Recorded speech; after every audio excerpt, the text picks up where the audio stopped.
Seterusnya kita nak bawa anda ni topik yang agak penting juga. Masih lagi berkenaan dengan COVID-19 semuanya kita beri fokus kepada remaja hari ini. Sebab bukan sahaja orang dewasa sahaja yang terkesan daripada sudut mental mereka, remaja juga kita perlu berikan penekanan dari sudut mentalnya. Jadi hari ini kita perkenalkan di studio untuk bercakap berkenaan remaja sihat dan positif sepanjang PKP. Selamat datang diucapkan kepada Dr. Zura Musa, selaku Pegawai Perubatan Klinik Remaja, Lembaga Penduduk dan Pembangunan Keluarga Negara, Wilayah Persekutuan Kuala Lumpur. Terima kasih, selamat datang. Terima kasih, Syu. Terima kasih. Baik, terima kasih, Doktor. Baik, untuk kita bercerita tentang Lembaga Penduduk dan Pembangunan Keluarga Negara ini, ia di bawah Kementerian Pembangunan Wanita, Keluarga dan Masyarakat. Cuma yang lebih pentingnya adalah penubuhan klinik remaja itu. Mungkin ramai yang tidak mengetahui apakah sebenarnya fungsi klinik remaja ini, boleh kita ketahui, Doktor?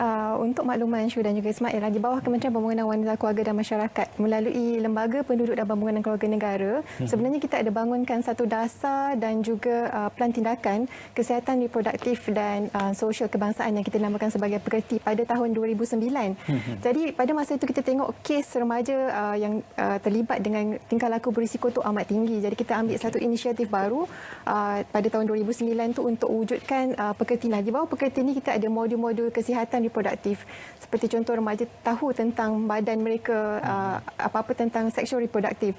Jadi kita ada pusat, kita tubuhkan sebanyak sehingga hari ini kita ada 17 buah pusat KF18 yang terletak di 11 buah negeri di seluruh Malaysia. Jadi pusat KF18 remaja ini sebenarnya kita ada sediakan pelbagai perkhidmatan, pelbagai aktiviti.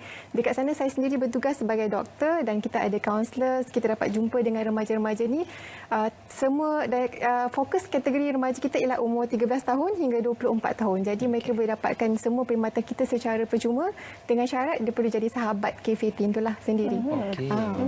Cumanya untuk kita menggalakkan remaja menggunakan perkhidmatan yang disediakan ini, mungkin remaja ni dia darah panas jadi ego dia sedikit. Kadang-kadang mereka tidak mengaku bahawa mereka mempunyai masalah. Jadi untuk kita ramai-ramai memanggil mereka, menggamit perhatian mereka untuk sama-sama menghadirkan diri ke klinik tersebut untuk mungkin memberi pandangan, berkongsi cerita tentang masalah mereka hadapi sekarang. Sebab itu kita boleh kurangkan kalau mereka berkongsi. Jadi peranan daripada pihak doktor sendiri untuk memastikan agar remaja ini sentiasa cakna tentang program yang disediakan. Macam kita tengok, kalau kita tengok term yang diberi oleh sumber daripada Pertubuhan Kesihatan Sedunia WHO, remaja itu sendiri daripada umur 10 tahun sehingga 24 tahun. Jadi kita ada kategorikan remaja, awal remaja iaitu daripada 10 tahun hingga 13 tahun, daripada umur 14 tahun hingga 17 tahun dan daripada umur 18 tahun hingga 24 tahun. Yang umur yang paling orang kata boleh dengar cakap lagi lah ibu bapa ni, yang 10 tahun 13 tahun dia masih lagi akan rujuk kepada ibu bapa. Tapi yang berumur 14 tahun hingga 19 tahun ni dia lebih suka menyendiri. Kalau kita tengok dekat rumah pun dia akan lebih suka buat kerja sendiri. Jadi kebanyakan dia akan lagi suka kepada sahabat-sahabat, kepada kawan-kawan. Jadi apa yang kami buat di RPKN ialah kami turun ke sekolah-sekolah. Kami ada lantik beberapa teen educators yang terdiri daripada remaja sendiri supaya mereka boleh bercakap, boleh meluahkan, boleh tengok apa masalah-masalah remaja dan sekiranya ada apa-apa masalah yang kita tengok yang berkaitan dengan kesihatan reproduktif, dia boleh rujuk pada doktor ataupun ada masalah cinta ke masalah apa ke dia boleh rujuk pada kaunselor. Itu inisiatif yang kita buat. Okey. Sudah semestinya dalam tempoh perubahan remaja itu akan berlaku perubahan biologi ataupun berlaku perubahan kepada tubuh badan seseorang remaja dan juga akan disusuli dengan perubahan emosi dan juga perubahan psikologi. Jadi keseluruhan elemen ini memainkan peranan dalam memberikan kesihatan reproduktif dan juga kesihatan psikologi yang baik kepada remaja. Jadi bagaimana untuk kita memberikan nasihat bermula dari kesedaran tentang tubuh badan kepada kesedaran tentang mental dan juga psikologi remaja itu? Okey, kalau kita tengok kalau ini berkaitan dengan tempoh COVID ni sendirilah, remaja tu sebab kenapa kita tengok dia berlaku ada involve dengan tingkah laku yang berisiko tinggi tu sebab hormon tu sendiri. Hormon remaja, hormon pertumbuhan tu sendiri yang menyebabkan remaja tak kisah lelaki atau perempuan dia akan cuba untuk lakukan sesuatu yang baru. Remaja memang dia suka explore, dia suka nak buat benda yang baru. Lagi-lagi kalau kawan-kawan dia pengaruh panggil mungkin nak merempit ke, nak cuba bahan-bahan yang terlarang, nak merokok, memang dia sukalah. Jadi pada masa yang sama mereka juga perlu tekankanlah untuk menjaga kesihatan badan mereka. Dalam tempoh dan PKP ini dan tempoh COVID ini, remaja juga terkesan sebenarnya dengan isu kesihatan kesihatan mental ni juga. Mereka juga tertanya-tanya apa akan jadi kalau terkena jangkitan, adakah mereka akan berlaku komplikasi seperti jangkitan paru-paru atau kematian. Kalau jangkitan COVID ni terkena pada keluarga ataupun rakan-rakan yang mereka sayang, apa akan jadi dan bilakah virus ini, jangkitan ini akan berakhir. Itu semua isu yang dialami oleh remaja itu sendiri. Jadi dengan mengamalkan kebersihan yang betul, teknik yang telah disyorkan oleh Kementerian Kesihatan, saya kira itu juga akan membantu untuk dari segi kesihatan mental remaja itu sendiri. Dan bila kita bercerita berkenaan PKP dan juga remaja ini, saya rasa mungkin kebanyakan tekanan itu datang sebab mereka tak boleh keluar rumah. Remaja suka mencuba benda baru, kebanyakan masa terutama mereka yang sudah sedikit renggang dengan ibu bapa akan meluangkan masa mereka di luar. Jadi bila ada tempoh PKP ni, mereka tak boleh keluar dan itu akan menambahkan tekanan untuk mereka. Kalau kita lihat pun ada beberapa tahanan disebabkan yang melibatkan remaja di negeri-negeri kerana melanggar dan juga ingkar arahan PKP ini. Jadi macam mana daripada pihak doktor sendiri untuk kita memberikan nasihat kepada mereka dan juga penerangan berkenaan apa yang mereka sedang alami sekarang ni? Okey, kalau kita tengok dalam saban hari-hari lah surat khabar, kita tengok laporan berita melaporkan ada banyak yang ingkar perintah dan antara mereka tu golongan remaja juga, umur 15 tahun, 19 tahun, buat private party, semua kita ada tengok lah.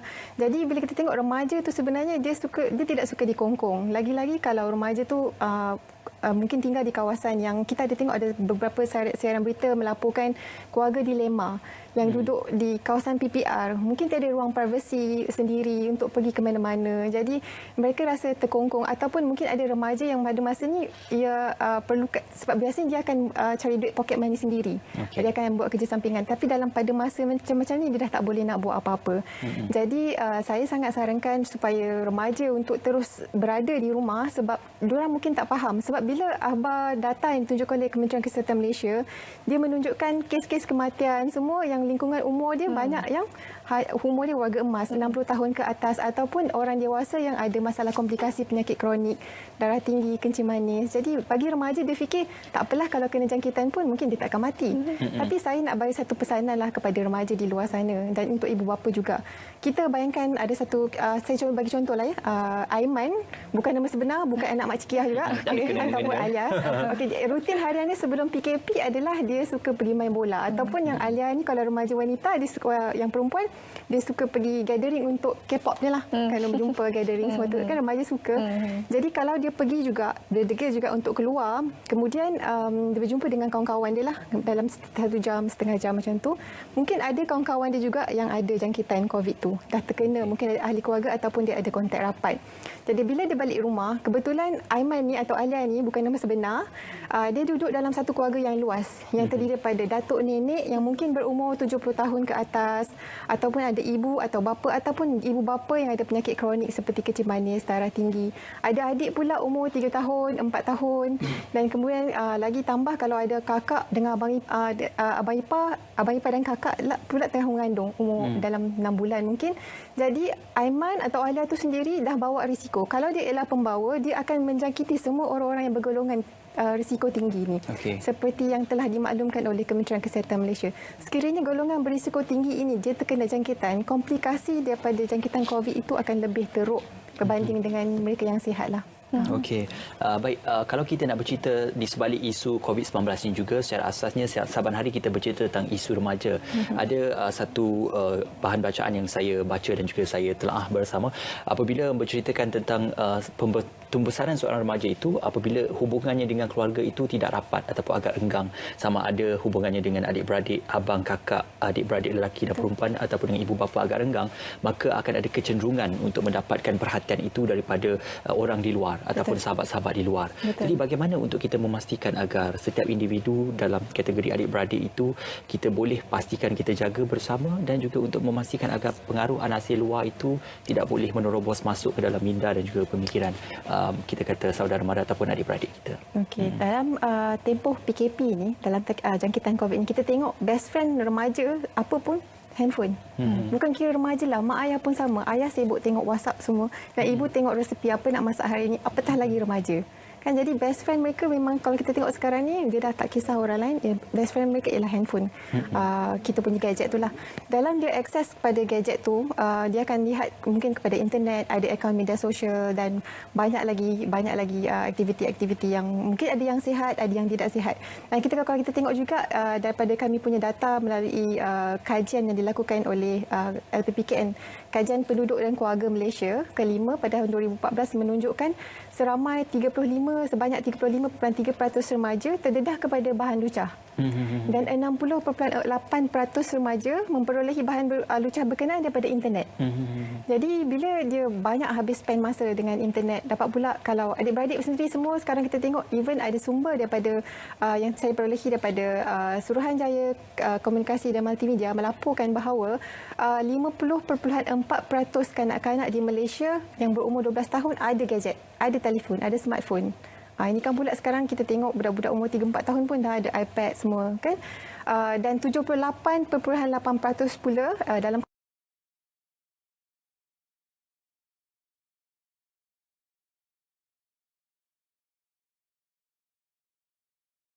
kita mungkin tutup pintu dekat dalam, tapi dalam bilik mereka sebenarnya terdedah kepada nasib luar yang lagi teruk. Okey, dan ada juga kajian satu laporan daripada Berita Harian pada tahun 2015 menunjukkan 55% remaja mendedahkan maklumat peribadi dan bagi gambar dan gambaran fizikal kepada orang luar. Yang ini boleh mendedahkan mereka kepada banyak kes-kes jenayah seperti sexual grooming, cyber sex dan pelbagai-bagai lagi. Dan ini sangat-sangat membimbangkan dan saya sarankan kepada ibu bapa yang melihat dan menonton sekarang ni, sekiranya anak-anak anda bersama dengan gadget, sila kawal masa anak-anak anda, screen time anak anda bersama-sama dengan gadget. Ibu bapa juga perlu memainkan peranan yang sangat tinggi, yang sangat besar. Mereka boleh download mana-mana aplikasi yang boleh saring internet itu sendiri. Itu sangat penting supaya kita tak nak selepas tempoh PKP ni nanti kebarangkalian untuk remaja, kes yang terlibat dengan berisiko tinggi, gejala berisiko tinggi ini akan meningkat. Kalau tak ada kawalan daripada ibu bapa dan remaja itu sendiri. Betul. Jadi kalau remaja yang bijak, dia akan layari semua laman-laman yang elok, yang sah dan dapatkan sumber-sumber semua yang sah lah. Betul juga sebenarnya. Bila kita cerita berkenaan COVID-19 PKP ni, kita cerita berkenaan ekonomi sahaja. Kadang-kadang remaja juga mainkan peranan yang boleh menyumbang kepada kedudukan ekonomi yang tidak stabil disebabkan oleh kita yang leka dengan anak-anak remaja ini. Satu lagi masalah dengan mungkin kanak-kanak kecil di rumah sekarang ini berkenaan domestic violence. Ialah tak semua keluarga itu sempurna, ibu bapa juga tidak sempurna sebagai orang dewasa. Ada kekangan yang terpaksa cabaran mereka hadapi hingga membuatkan mereka tidak berfikiran dengan waras sebagainya. Jadi kanak-kanak kadang-kadang jadi mangsa di rumah. Tambahan pula dalam tempoh PKP sekarang ini. Bagaimana sudut emosi kanak-kanak tersebut apabila mereka berada di rumah dengan ibu bapa yang mungkin sedikit abusive, drive anak-anak mereka. Jadi macam mana kita nak pastikan masyarakat untuk memainkan peranan mengurangkan suasana itu? Ya, tidak dinafikan. Even talian kasih pun ada peningkatan dalam dari segi panggilan domestic violence, penderaan kanak-kanak itu memang tidak dinafikan. Lagi-lagi kalau dalam tempoh umur remaja, dia duduk dalam satu keluarga yang penuh sangat high stress, sangat tense. Dengan sama ada dia melihat sendiri ataupun dia sendiri didera atau dia melihat, itu akan memberi banyak lagi kesihatan, isu mental kesihatan kepada remaja berkenaan lah. Jadi saya sangat mengharapkan kalau ada remaja di luar sana yang terlibat, yang mungkin nampak sendiri ataupun involve sendiri didera, segera telefon talian kasih 1599 ataupun boleh WhatsApp ke 0192615999 ataupun boleh telefon polis lah atau apa saja untuk memohon bantuan. Ataupun dan pada masa yang ini semua orang dah ada dekat rumah, kebetulan pula PKP ni beza dia bukan macam cuti sekolah. PKP cuti sekolah, anak-anak yang bercuti tapi ibu bapa bekerja. Abang kakak mungkin masuk kolej. Tapi bila PKP ni semua orang cuti. Okay. Ayah cuti, mak cuti, semua orang ada dekat rumah. Jadi jiran-jiran kalau ada dengar berlaku penderaan ke apa, perlu ambil peranan, ambil tahu apa yang terjadi di keliling kawasan rumah kita. Itu sangat penting. Dalam tempoh ini semua orang perlu ambil tahu apa yang terjadi keadaan di sebelah, ambil tahu siapa yang memerlukan bantuan dan sebagainya. Okey, seperti mana doktor kan katakan tadi, mungkin dalam tempoh Perintah Kawalan Pergerakan ini fizikal anak-anak itu berada di rumah, tetapi minda dan juga psikologinya tidak lagi berada di rumah ataupun sudah menerawang keluar dari rumah dan tidak dapat dikawal oleh ibu bapa. Jadi perkara tentang pergaulan, perhubungan sesama anak-anak muda ini dan juga tentang ada 3 perkara yang menjadi saya melihat pembacaan saya adalah perkara yang menjadi kerisauan. Yang pertama adalah drug addiction, sex addiction dan juga gadget addiction. Betul. Dan juga kerisauan tentang 3 perkara ini, bagaimana di pihak kementerian dan juga di pihak kesihatan sendiri boleh membantu dari segi untuk kita mengarahkan ke arah saluran yang betul dan memastikan setiap permasalahan itu ditangani dengan kerangka dan juga nilai diri setiap individu yang betul. Betul. Tempoh PKP ialah tempoh yang terbaik sebenarnya untuk ibu bapa mengawasi dan lihat sebenarnya apa sebenarnya attitude dan personality anak-anak mereka. Banyak remaja mungkin dalam tempoh ni dia cuba nak keluar sebab apa? Mungkin ada yang merokok, mungkin yang ambil bahan terlarang, ambil dadah. Masa inilah masa terbaik untuk ibu bapa tengok balik. Boleh one to one dengan anak-anak remaja mereka, tanya kenapa perlu keluar? Kenapa perlu berjumpa dengan rakan-rakan dan sebagainya. Mungkin mereka merokok, mungkin mereka ada ambil dadah. Dan daripada segi gadget tadilah saya maklumkan yang kemungkinan peratusan kalau remaja yang terlibat dengan seksual ni untuk pada musim PKP ni, kalau mereka duduk betul-betul di rumah dan diawasi oleh ibu bapa, memang akan rendah lah. Tapi saya tidak tolak dalam tempoh PKP ni, sekiranya mereka menggunakan gadget ataupun laman media sosial ataupun masuk ke web chat ke mana-mana, dia akan berkenalan dengan orang yang tak dikenali. Betul. Kemudian dalam selepas tempoh PKP, apa yang dia akan buat? Dia mesti nak pergi jumpa. Kalau orang tu baik, mungkin dia hanya nak. Tapi kalau mungkin dia ambil kesempatan, mungkin akan berlaku kes rogol dan sebagainya lah. Jadi banyak peranan sebenarnya, bukan saja kerajaan, ibu bapa, sekolah, semua juga memainkan peranan yang pentingnya. Jadi saya mengharapkan supaya remaja satu faham tentang kesihatan reproduktif itu sendiri. Macam kami dalam tempoh PKP ini, saya sangat mengesyorkan remaja, ibu bapa boleh bantu untuk anak-anak untuk download, untuk membuat turun satu aplikasi yang kami dah bangunkan sendiri, K15. Dan melalui boleh download daripada kita punya daripada Google Store ataupun daripada Apple Store. Boleh download dan terus berkomunikasi dengan kami secara alam maya. Boleh chat terus dengan saya, boleh chat dengan kaunselor-kaunselor yang ada dalam kita punya inilah. Jadi remaja boleh dapatkan apa yang dia tak faham. Mungkin dia keseorangan. Kita bukan saja cakap remaja yang berada dekat rumah yang bersama ibu bapa atau penjaga. Remaja yang ada dekat kolej yang tak boleh balik rumah. Jadi dia boleh terus untuk dapatkan info ke, ataupun mungkin dia seorang-seorang tak tahu apa nak cakap untuk meluahkan. Boleh terus berinformasi, download kita punya aplikasi K15 tu tadi. Tapi remaja ni dia takut kalau dia berinteraksi nanti takut kena marah, takut kena orang kata kena lecture orang kata kan. Jadi adakah pendekatan yang lebih remaja digunakan dalam K15 itu, doktor? Itulah sebab macam kami punya K15 ni sebenarnya dia dioperasikan oleh teen educators. Teen educators kami dipilih semuanya memang remaja. Macam saya buat K15 ni beroperasi di FPPK Wilayah Persekutuan Kuala Lumpur dan Putrajaya.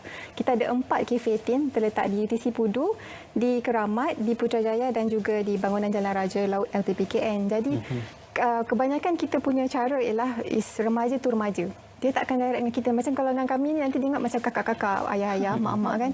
Jadi yang lebih banyak kita akan bagi supaya remaja kepada remaja. Jadi bila adik-adik download K15 ni punya aplikasi, dia sebenarnya konteks bersama dengan remaja kepada remaja. Dan juga dia boleh ikut banyak kita punya media sosial, FB, Facebook dan juga Instagram K15 untuk bersama dengan aktiviti yang telah disediakan oleh abang-abang dan kakak tadilah sepanjang tempoh PKP ini. Memang sangat mesra remaja. Itu saya boleh mula dimuat turun sekarang di Google Play dan juga App Store untuk adik-adik ataupun para remaja yang berusia dari belasan tahun, 14. Kalau ikutkan kami punya umur ialah 13 hingga 24 tahun. 13 hingga 24 Tapi tahun. kita terima remaja untuk dalam musim tempoh PKP ini untuk bersama-sama download. At least boleh tahu. Baik. Terima kasih kepada Dr. Zura Musa selaku Pengamal Perubatan Klinik Remaja bersama kami yang dikongsi berkenaan remaja sihat dan positif sepanjang PKP. Terima kasih dan juga muat turun K15 tersebut.